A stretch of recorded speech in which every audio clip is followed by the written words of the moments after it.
एजे music present. बोलो शंकर भगवान की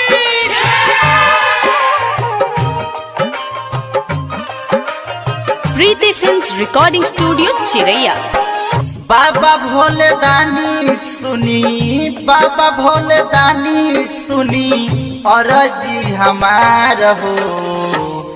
हमरा लभर के बोला दिए बाबा, शादी रचाई भी देवघर हो। हमरा लभर के बोला दिए बाबा, शादी रचाई भी देवघर हो। बाबा भोले दानी सुनी, बाबा भोले दानी सुनी और जी हमार हो। हमरा लभर के बोला दिए बाबा, शादी रचाई भी देवघर हो। हमरा लभर के बोला दिए बाबा, शादी रचाई भी देवघर हो।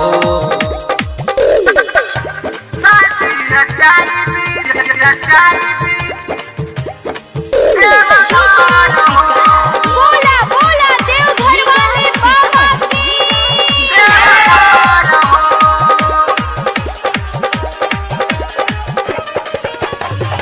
बचपन के बारे बाबा हमनी के साथ हो, कसहु पुराइए बाबा हमनी के आस हो। हमनी के आस हो, हमनी के आस हो।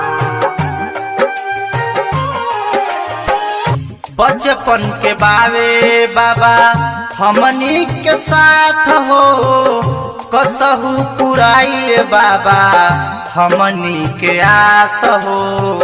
हमनी के आस हो, हमनी के आस हो। हमरो के अपन तनी, हमरो के अपन तनी बूझी कलेस हो।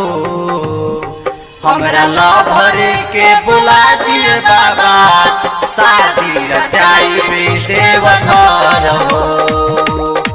हमरा लभर के बुला दिए बाबा, शादी रचाई भी देवघर हो।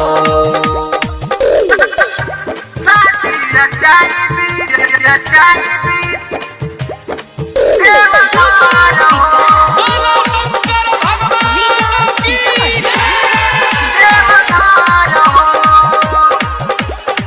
प्रीति फिल्म्स रिकॉर्डिंग स्टूडियो चिरैया। सुनील सागर बाबा कमर लेके आई, किशन अवधेश के बाबा असरा पुराई, असरा पुराई, असरा पुराई। राइटर विशाल मोहन कंवर लेके आई, मनीष लखिंदर के बाबा असरा पुराई, असरा पुराई, असरा पुराई। आगम अरविंद के बाबा, आगम अरविंद के बाबा कराई दी सेट हो।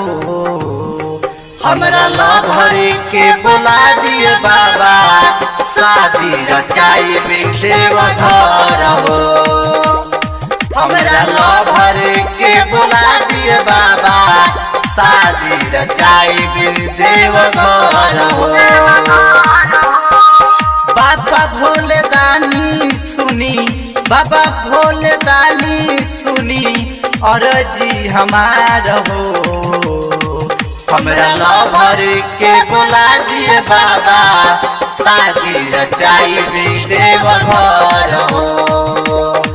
हमरा लभर के बुला दिए बाबा, शादी रचाई भी देवघर हो। प्रीति फिल्म्स रिकॉर्डिंग स्टूडियो चिरैया।